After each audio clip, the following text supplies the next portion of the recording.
home for the most local news. News 10 ABC starts now. He's been terminated from his full-time job. A sheriff's deputy is off the streets after he is arrested. News 10 ABC has learned details about the sex allegations. Plus, I walked out of there feeling like they were really going to do something about it, and I am just stunned. A college student says that she was raped and her school did not do enough to help her out. We take her concerns to the campus. And you don't sell off the best of a museum. Critics failed to stop an art auction in court. Now museum leadership is speaking out. They say the sale is necessary. We're going to begin, though, with a big story today. A sheriff's deputy has now been fired, and News 10 ABC has learned he's facing a sex charge. In an unusual move, though, he's being accused as a juvenile. News 10 ABC's Anya Tucker tells us why. But you've heard that this is a charge that is sexual in nature. Absolutely, yes, I have, and that's why he's been terminated from his full-time job and effectively terminated as part-time officer with me. Cambridge Greenwich Police Chief George Bell told me he was recently notified that one of his now former officers, Corey Wagner, seen here in this 2015 News 10 ABC story, had been arrested, facing sexual abuse allegations. But that in an unusual turn of events, the case would not be handled in the criminal court, but rather in family court, because the alleged crime occurred more than 15 years ago. He's a juvenile, technically, even though the man is 27 years old. You know, what I know of the thing, it happened when he was allegedly 12 years old. Because it's in family court, the case is sealed. But law enforcement sources tell News 10 ABC that Wagner is facing a charge of criminal sex act in the first degree. Wagner had also been working for the Rensselaer County Sheriff's Office, having been sworn in just 2 weeks ago. But today, the sheriff announced that the rookie deputy has been fired due to his arrest, saying, quote, the alleged incident was in no way connected to the sheriff's office, nor did it occur during Wagner's employment with Rensselaer County. Has anyone else come forward that you know of within the community or to police? Not in my community. Are you concerned that over this time period, this many years, that there's a possibility that there could be some potential other victims out there? Sure, absolutely. There's always in a case like this. I'm told that the statute of limitations does not apply in this case and that the details will be sealed as it moves on through family court. Now, we made several attempts to locate Wagner for comment, but we could not find him. In Troy, Anya Tucker, News 10 ABC. Thank you, Anya. So how did all of this unravel? Well, News 10 ABC has been told that this case stems from a recent child pornography investigation. The suspect in that case, different person, opened up about their past, and that's when this alleged sexual abuse involving the former officer was revealed. New at 6, a Warrensburg high school student is facing a felony. He is accused of choking a fellow student while they were both in the school. Warren County officers say 18-year-old Kyle Boland choked the victim from behind, causing him to lose consciousness, fall to the floor, and hit his head. Boland has been arraigned and released. On now to a News 10 ABC exclusive story, an HVCC student in Troy telling us that she was raped and now she has to go back to class with the alleged attacker. News 10 ABC's Lexi Nall has details. A Hudson Valley Community College student says the college discouraged her from reporting her rape to police. So what is the campus protocol and how did her alleged rapist walk free? I sat down with the woman who says this system failed her. It's not okay to force yourself onto or into another person. This Hudson Valley Community College student says that after she was sexually assaulted by a classmate, she turned to a trusted professor on campus. My professor referred me to the Title IX coordinator.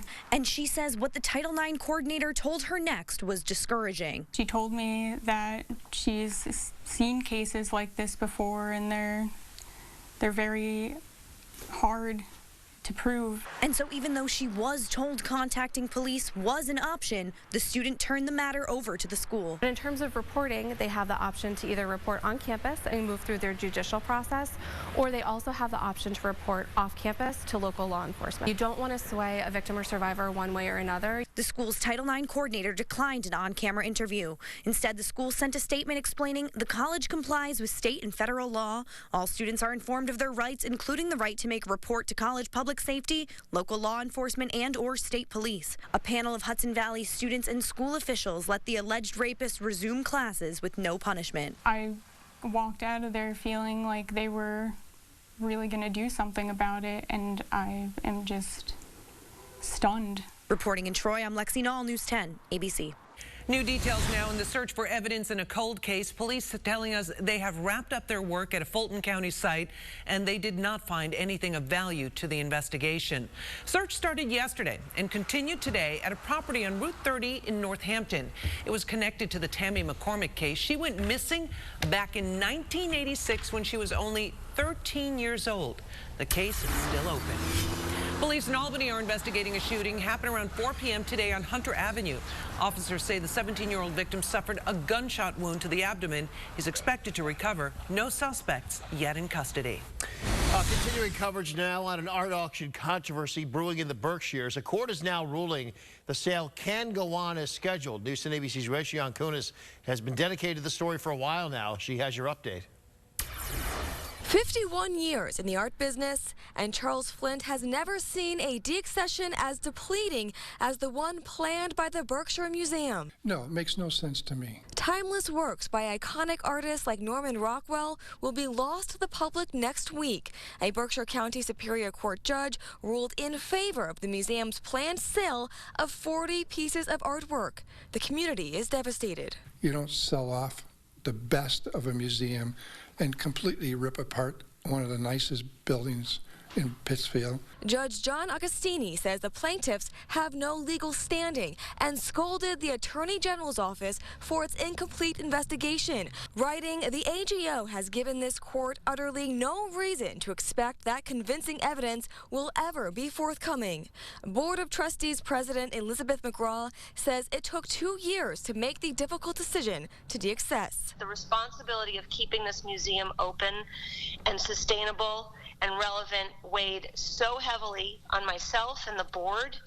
That's what kept me up at night. While Flint respects the court's decision, he worries about consequences the museum will face from other institutions and donors. I think once they burn that bridge, I think it's not going to be rebuilt again.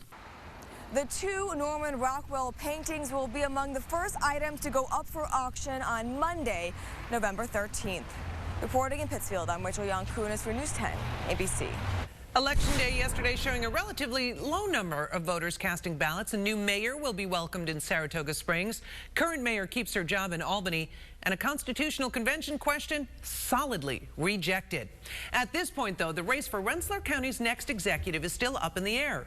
Republican Steve McLaughlin is ahead by more than 900 votes. Democrat Andrea Smith not conceding, though, until absentee ballots are counted. That process should start on Monday. If you missed any of our election coverage, don't worry. We have full results for more than 300 races posted on our website, news10.com. All right, time now to talk with our chief meteorologist, Steve Caprizzo. I can see from my side view he's putting his coat on. Good thing, because it's getting cold out there. Yeah, I'm cold over here. We got a little wind chill. And, tonight, just as cold as last night. So you woke up this morning, you did one of these because you looked out and the frost was so heavy on the grass and on everything. It looked white this morning, I know, at my house. 34 at 7 o'clock tonight in Albany. We're going to drop down into the mid-20s. In fact, I think for Albany, a little bit colder than last night. 29 at midnight, 25 at 7 a.m. We'll be down near 10 in the Adirondacks, northern Hamilton County, up into the high peaks. How cold was it this morning? Here's a sampling. Saranac Lake, 11. Indian Lake, 18. I think everybody the same or 2 or 3 degrees cooler. Glens Falls, Cobleskill, 20. Peck Lake, 21. Delanson, Buskirk, Bennington, all in the low 20s. North Adams, 27. In Albany, 27. That is the coldest temperature of the fall season. Cold tonight in Bennington. Here's your storm tracker weather cam, but it is dry. And fortunately, not much in the way of wind. Down to 36 in Albany. The key tonight, clear and calm. That means the temperatures are going to drop like a rock. So we're in that wedge of clear, dry air that will be with us tonight and part of tomorrow. I think tomorrow afternoon, a little bit more in the way of clouds. Get ready. The coldest weather of the season will be here on Friday. Much more on that later in the newscast. John? All right, thank you, Cap. We all know those people willing to just step up immediately and put in the hard work to make their community a better place. She is a strong voice for the neighborhood. After the break, we meet a woman who's made a real impact shaping the future even in her retirement. Plus, a Lamborghini seized in a criminal case now has a new owner. We'll tell you how much this beauty actually went for on the auction block. Here's a quick look at what you can watch tonight on News 10 ABC. Starting at 8, country music's biggest stars perform at the CMA Awards. And then stay tuned for local news at 11.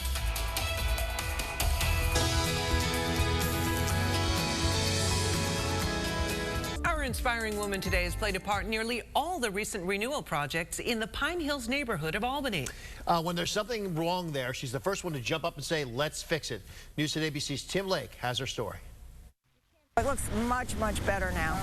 Virginia Hammer is the squeaky wheel who gets all the grease in the Pine Hills Neighborhood Association. Basically, I like to get things done.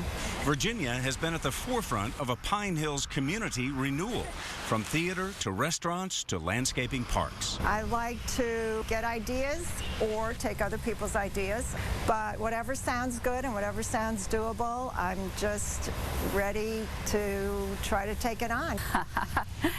Virginia Hammer is the kind of person that every neighborhood needs. Pine Hills author Akeem Norder is an historian with a book about the neighborhood to be published in February. If there's a problem in the Pine Hills, she is perfectly willing to be a thorn in everybody's side until it gets fixed. She is a strong voice for the neighborhood. When Virginia Hammer learned that the original Pine Hills Library would be closing, she pushed so hard they ended up with a beautiful new library. People use it for tutoring, for meetings. It's a community center. I'm always here because I love the library. When the Pine Hills Elementary School needed a new playground, Virginia Hammer organized the association to raise $6,000 from a book sale. You guys all set? Yeah. Sunday, hundreds of UAlbany students turned out at Pine Hills Ridgefield Park and then scattered all over the neighborhoods to pick up trash. The annual neighborhood cleanup is one of the association's most successful new partner ventures. I think my favorite part is Stittings. Virginia Hammer also helped organize the cleaning of Pine Hills' iconic mural and the World War II monument at the Point, now renamed DeWitt Park after former Governor DeWitt Clinton. Why does she do it? Because she doesn't want to be bored. She's retired, but by all accounts, she just cares and works harder than ever to make Pine Hills a better neighborhood. Well, I'd like to have more people move into this area. I'd love for people to understand how great it is to live here, how convenient it is. I mean, how many neighborhoods have a movie theater? That was Tim Lake reporting, and soon you'll see banners around the Pine Hills neighborhood. Virginia Hammer is behind that idea as well. I think the flower pops out of the ground. It's her. It's all Virginia. Well, Veterans Day is coming up this Saturday, and our servicemen and women can certainly never hear thank you enough. Local politician is making it easy for you to send a message. Assemblyman Angelo Santa Barbara adding this Thank a Veteran page to his website, noting it will be posted to the Assemblyman's website, blog, and shared through social media.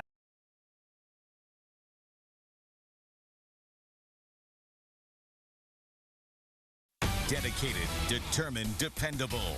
This is News 10 ABC.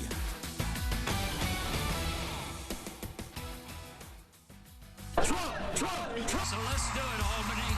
Let's bring on Bernie. Pick somebody who can actually beat Hillary Clinton. Now that's like...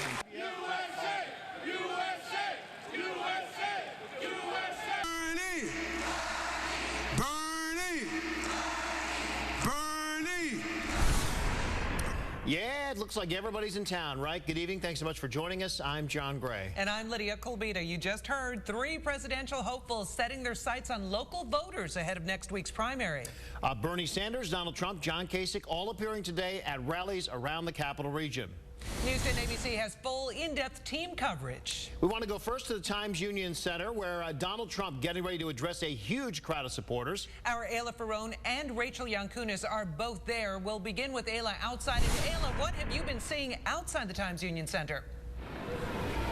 Well, you can see that there has been a large crowd that has formed outside of the Times Union Center here. That is the line of people waiting to get into this Donald Trump rally here at the Times Union Center, and that starts in just about an hour here. But if you look over there, there's also plenty of protesters here, and there's been a little bit of clashing going on right now, but the Trump supporters I talked to earlier today say they're prepared for it. Make America great again! Hundreds of Donald Trump supporters flooded into the Times Union Center, hoping to get as close as possible to the presidential hopeful. I think he would be very great for America. I really think he could turn this country around and do a great job. They say they support his values. Economics, the border. You know, it's not a matter of keeping everyone out. It's just making sure that they're here legally. It's not about hate, it's about following the law. No other country on the planet would do this, would export its jobs and would allow people to come in and significantly change the culture. But not everyone out today was in support of Trump. Hey, whoa, Donald Trump has got to go. Trump supporters I spoke with today say those protesters should stay outside of the event, and even better, not come at all. You know, I hope it's a peaceful thing, and you know, if you're a Bernie supporter, you can go to the Bernie rally, you know, a mile away. You don't have to be here and interrupt us. And again, a very large crowd here in front of the Times Union Center. This is expected to be a huge event. The TU Center can hold up to 15,000 people. We're now going to go live to our Rachel Yankunis, who is inside the Times Union Center right now. And Rachel, what's the crowd looking like in there right now? Well, Ella, the crowd here getting a little bit louder, though. People are still beginning to settle in here. Of course, a lot of people here. Keep in mind, this venue can fit around 17,000 people. We even have some people sitting in the nosebleeds, but you will also see a lot of empty seats. You're reminded why when you take a look at this growing crowd here on the floor. This is right in front of the stage where GOP frontrunner Donald Trump is expected to be in about an hour now. Now, earlier today, I spoke to a few people here on why they made the trek over here, because one of them is from out of state, and they tell me that it is important to them to see a Trump speech in its entirety in order to make an informed decision. I think that's very significant, you know, seeing him live, and the crowd is already amazing. Everyone's hyped up. I can't vote Tuesday because I'm an independent, but if he gets to the general, he's my guy. That's this guy. Now we see a lot of people behind me. They do have their signs. They're ready for Donald Trump to take the stage in about an hour. That is when he expected to be here, and a lot of supporters. The crowd is still growing. They're getting louder, but it is relatively calm here right now. Live in Albany, I'm Rachel Yankunis for News 10 ABC. All right, Rachel, thank you much. Albany Democratic candidate Bernie Sanders drawing a huge crowd at the Washington Avenue Armory. News 10 ABC's Lindsay Nielsen is there. Lindsay, how'd that go? John, there was so much excitement in the Armory here. Bernie Sanders had the thousands that filled the Armory here today feeling the burn. He actually noted at one point how loud this crowd was, and he asked them for their help. With the reality of America today, we will not have the future we require. That's why Democratic presidential candidate Bernie Sanders says he's asking people to challenge the status quo and think outside the box. Today, he asked thousands at the Washington Avenue Armory to help him make a change. No president, not Bernie Sanders or anyone else, can do it alone. We need a political movement. The crowd cheered Sanders on as he announced his plans if he became president. A Medicare for all single-payer program. And Sanders says he would raise minimum wage nationwide. People can't make it on $8 or $10 an hour. Raise the minimum wage to $15 an hour.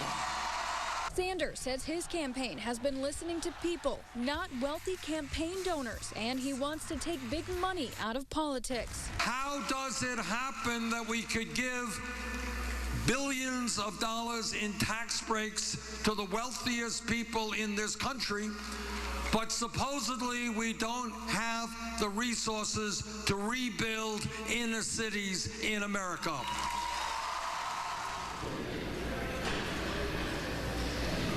Now, Sanders also talked about fracking. He is against fracking, and he talked about the dangers. Now, there were also a lot of people outside. I have my colleague here, Trishna Begum. She was out there with those lines. Yeah, it was a lot of people, and as you mentioned, this entire place was packed. All the seats behind us, and really the floor we're standing on, you'll remember, and really not very much space once everybody packed in here. And it seemed like there were really two venues today, here at the Armory and right next door over at the Public Library.